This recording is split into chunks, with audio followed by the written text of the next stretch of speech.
Hey guys, welcome to day 22 of these daily vlogs and day number 10, I believe, of the Pushka League games. The game just ran out literally just a second ago. I want to get straight into this, have a look back at the day, and then look forward to tomorrow. First up, the day started with what a lot of people would have said as a big upset, a big surprise, which is Flight to Moon beating Virtus Pro Prodigy 2-1. Now, Flight to Moon definitely have the prestige in their lineup. They definitely have a lot of well-known, experienced players. There's a lot of potential there, but they've been maybe struggling to an extent to find a way to ramp up off the back of those lanes. And I say that, but yet in this series, they've done it with some more funky heroes in the eyes of maybe other teams. Right, so the first game, they got stomped down and ran over a little bit. It's just DP is so freaking strong right now. If you let Death Prophet through, it can be pretty rough unless you have a direct way of dealing with it from the lane beyond, which we'll get into in game 2. But that one was Virtus Pro Prodigy. You can see that they actually, they had Vladimir number. It wasn't easy, but they were slowly ramping up, and you could feel the game going that way. But then you get into game 2, and they throw a curveball from the side of Flight to Mid. They actually go for the Skywrath mid, hero that is super high risk, high reward. Because if you don't snowball off the lane, you just literally become nothing. Not even the support at that point, because like the nature of the way that you see fullback roles is like, imagine a Legion Commander in previous patches. You lose as you're free on the lane, you become a support that can press the attack. As a Skywrath, you're all aggression. You don't have anything defensive, so you have to actually be able to find kills. And of course, they did have the Void combo later on to just enable that even further, and it just came to this point of escalation. And talking to the DP, we did see it in that game on the side of Virtus Pro Prodigy, but that's the difference. It was addressed on the lane, and therefore, you're always able to pressure. And if you are actually allowing DP to get an objective, then you as the Skyraf are looking to make kills happen elsewhere, and you still have a late game conditional. I think the Wind Ranger was a little bit peculiar. I don't think it worked out to the fullest. I get where they're coming from, but you're up against the Dispel for a start right from the Oracle, which means that as a Wind Ranger, your game just doesn't really feel open, accessible, playable. And then the third game, they actually come through with the Tiny and the Slark. And honestly, I think this was the game where I looked, I was thinking this should be a Bloodseeker game, right, for the side of Virtus Pro Prodigy. I actually think mentioned in the cast about that as well. Because if it looked like a good Bloodseeker game, I get why the side of Virtus Pro Prodigy went with the Pugna. They want to ramp up at the back of Pugna plus Nature's Prophet. I think Nature's Prophet was their final pick. And it's a bit hard to resist the temptation when that hero is so goddamn good. But the problem is, like, the heroes you're up against, I mean, I don't see a way in which you win that game unless you snowball and create a lot of space. And usually Pugna and Nature's Prophet can do that. But props to Flight to Mid actually stop that kind of snowball effect from kicking in, which meant Troll didn't have enough space, the map shrunk too quick. And it's the classic story of, people take the tier 1s quick enough, all of a sudden the game feels impossible to play. Next up, though, we had another upset. Hellraisers taking Virtus Pro 2-1. Hellraisers beat them. Now, I say upset. I don't think that, I think in people's mind, they would have seen it as upset. But if you've actually been watching CI's Dota recently, you know that it could go either way. It was that type of matchup. And for it to be this close seems actually pretty appropriate given the teams involved. Hellraisers did take it 2-1 in the end. Looking back at the drafts, game 1, they were just able to ramp up quicker. You saw the side of Virtus Pro try and lean to this Bristleback again, which has been backfiring for them as well as other teams recently. And they did have the tanky boys as well as the Storm Spirit. Virtus Pro does like running this Storm plus Axe type combo where you've got this hero that can get in. Maybe they try and jump on you, but then you got the counter initiation and reset fight in conjunction with big ultimates from your supports. But what we saw from Hellraisers is, your typical staple use of the Ember Spirit, as well as having the Ricky to just spike up off the laning phase with that Diffu pickup. And then, of course, as we see, Pangolin keeps getting banned from CIS teams. In this case, it actually got through. It worked out for Hellraisers. Game number 2, you actually look back at what Virtus Pro done in that one. They switched it up. They actually were able to just look to kill instead of look to survive and reset. So they actually went for the Ember Spirit. They went, okay, Hellraisers seem to make it work. We can make it to work too. With the Earth Spirits, the double Spirit combo. And they also had the Shadow Fiend, which was able to bridge that mid-game push potential off the back of having a Centaur Warlock, which gives you appropriate reset. Whereas Hellraisers were more into this traditional push idea. They went for the DP and the Lycan. And Lycan, for once, actually fell over. It was more a case of actually when you looked at it on paper, VP had the appropriate tools to fight earlier with less. Whereas when you looked at the side of Hellraisers, between cooldowns and itemization requirements, they were a little bit more limited, I'd say, compared to Virtus Pro. and then it goes back the other way. Hellraisers, they give themselves the lower cooldowns, rapid ganking type heroes with the co-op. They had the Disruptor as well. The Pango came out again. Pango every game for Hellraisers, by the way. Worked 2 times out of 3, not bad.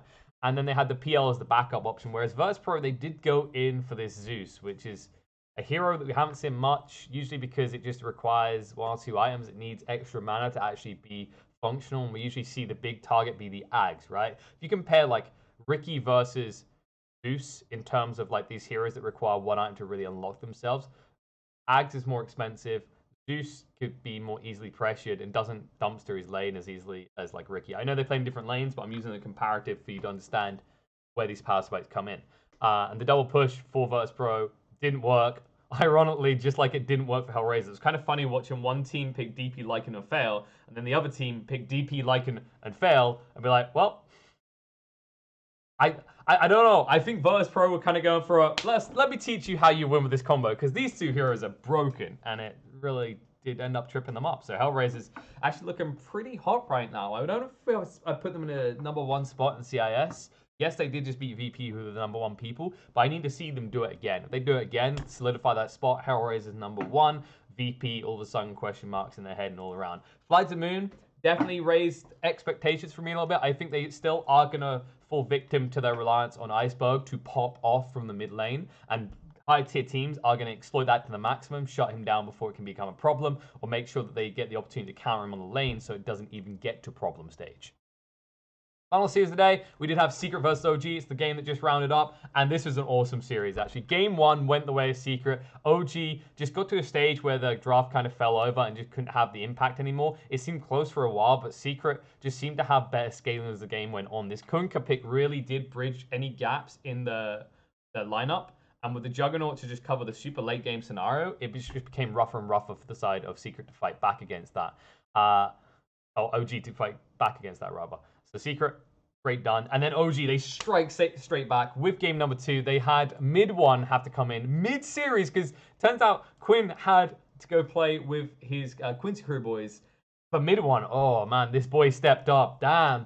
Like 200 ping, 4 in the morning. He doesn't care. He stomps mid. He rotates. He gets out of control on this Void Spirit. And there's no real way that Secret can get back into at that point. Like, the side of OG are just too tanky. They're able to run at you infinitely, it seems. The DK, the Phoenix, it just enables this lineup really well, whereas you've got the Ember and the Phantom Assassin that are just counted out by the Grimstroke, because the Soulbind interaction just locks them down long enough that you can then exploit that with your follow-ups, right? So Secret, not able to pull that one out, and it wasn't a bad draft what they had in mind. They had the Slider, they had the PA, they had the potential aggression. It's just OG exploited the lanes a little bit earlier, a little bit better. And then talk about trying to exploit money instead of just lanes. OG in the 3rd game, they come out with the Bounty Hunter and the Alchemist pick combo. Honestly, this is like the Make It Rain lineup, right? It's so greedy. It's like the most greedy thing I can think of. Maybe had AM in there as well. They had the Grimstroke and the Earthshaker, which is not a bad duo. But really, when you looked at this game, it was always going to come down to the mid. I believe, if I remember correctly, they put the Bounty Hunter in the mid, which meant that he was up against the Meepo, I think. And that was just never going to go well. Like, it was one of those peculiar ones. I think everyone was watching like, how does this matchup work? Because you never see it. You actually never see that matchup at all. But in the end, it turns out Meepo snowballs still. Who would have thought it? And of course, the great thing about Meepo up against the Alchemist matchup is Alk relies on time to farm quicker, right? Whereas Meepo is getting gold and XP at a ridiculous rate. That XP differential gives him the advantage to snowball with the right heroes. And when you think about the heroes they coupled with it, they gave themselves that easy potential because they had the likes of the Ember Spirit in there and the Pangolier, which just unlocked you straight off the laning phase. So fantastically done from Secret to bounce that back. OG, though, great effort. I do hope that they stick with mid-1 in their games now. Just like he's proven he can play on 200 ping, I think you got to bring that man in. You can say it was a free Void Spirit game all you want, but who cares? What matters is when it was, he turned up and delivered. Tomorrow, what are we going to deliver? We're going to deliver more Dota action. I'm going to be on only the first series tomorrow, but it's going to be Alliance versus side of OG Seed. Now, this one should be pretty damn hype. Remember, Alliance did take OG 2-1 yesterday. Of course, that was with Wish. They've switched rosters again. So, like, the argument is, like, was Wish at odds with the way the OG want to play? Was it kind of like a mismatch? Alliance definitely looking a lot better, though, so I would favor them over OG Seed. I could see a world in which OG Seed takes one game from them because they have taken a game from Nigma as well. Then on to the next matchup. It's going to be Secret versus Liquid. Now, Liquid, they keep the started to improve. They beat Nigma, but, you know, a decent amount of people are beating Nigma. NIP 2-0'd them. The question is whether Liquid's rate of improvement is quick enough to overcome their opponent. And Secret, you know, I would say this series that we just saw being 2-1 isn't on Secret playing bad necessarily. It was on OG playing really well and drafting really well. So I think Secret, as long as they don't get beaten in the draft, I would favor them here. Liquid, of course, do have their ways. I like when they unlock and enable Quakefa. Just give him heroes that you can actually function with and do things with and bounce off the lane with. Things like Lone Druid comes to mind. Maybe if a Storm Spirit game emerges, I don't know if it will. Versus Pro seem to be the ones comfortable with that, so maybe the ones to ask, because they'll be the ones playing the last series, as it's going to be Na'Vi versus the side of VP. Now, Na'Vi have stepped it up a little bit, and they were even able to actually beat Vitamin and Team Spirit in 2-1s, but this may be where their victories end, because I think Na'Vi has not lost a single series yet. No, sorry, first day. First day lost to Hellraiser. So this is the other guy that you'd expect them to lose to. I think like Na'Vi is at a stage where you might be able to question, are they the third strongest team here? Because they haven't faced off against Virtus Pro Prodigy at the moment, and those are the ones to look towards, right? They'll face off against Virtus Pro Prodigy on the May the 3rd. We've got a few days to wait for that. So we get VP next. I can see a world in which maybe Na'Vi takes one game, although I'm going to lean towards that being a 2-0. I think Virtus Pro are going to come in a little bit mad that they lost to Hellraiser the way they did, and I think they're going to adjust for that, ramp up the aggression, and make sure that Na'Vi's mid laner Magical gets shut down before he can even become a problem, which will mean the space will not be there for Crystallize. There'll be an onus on him to create more space, and that's when the dynamic can fall apart for Na'Vi.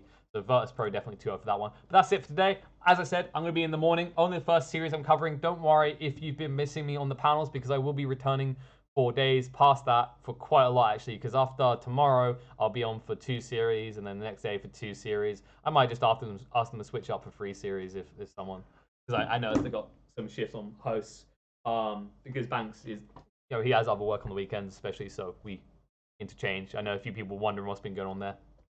But that's it. Thank you for watching this video. Hope you watched all the way. Hope you enjoyed it. If you got to this part, love you. Subscribe to the channel for more of this kind of content, as well as my daily personal vlogs, where when there's not tournament stuff going on, we go on rants about all kinds of things in life. And if you have any ideas on those type of rants, once again, leave them down below. If you disagree, agree, whatever it is, with any opinions voiced here, I want to hear about it. I always love hearing people's insights. You know, I want to see those 12K MMR big brain analyses that we know that are out there. That's it, and I will see you tomorrow.